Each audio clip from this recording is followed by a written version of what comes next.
بسم اللہ الرحمن الرحیم۔ السلام علیکم۔ زندگی میں پریشانیوں کا صرف ایک ہی حل ہے، اللہ سے بات کریں، اللہ سے مانگیں اور اللہ پر بھروسہ رکھیں۔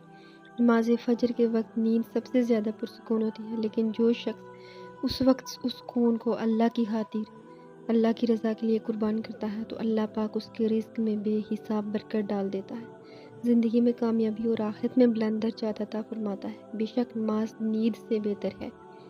تقویٰ پرہیزگاری اختیار کرو، کیونکہ اللہ متقی لوگوں کو پسند کرتا ہے۔ تقویٰ دل کا خوف اور اعمال کی پاکیزگی ہے۔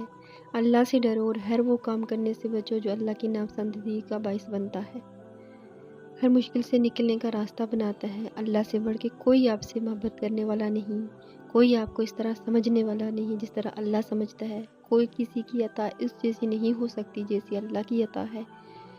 آپ کا مان برہم رکھتا ہے اللہ کے فرمانبردار بندے بنو اور اس کے لاڈلے بن جاؤ، کیونکہ اللہ اپنے لاڈلوں کو بڑی محبت اور شفقت سے ہر راستہ عبور کروا دیتا ہے۔ بس اس پر یقین رکھو اور اس کی محبت کو اپنی زندگی کا حصہ بنا لو اور دیکھو کیسے آپ کو اپنی رحمتوں سے نوازتا ہے۔ پلیز چینل کو سبسکرائب کر کے ویڈیو کو لائک کر کے شیئر کر دیں۔ آپ سے روز ریکویسٹ کرتی ہوں لیکن کوئی بھی نہیں سنتا۔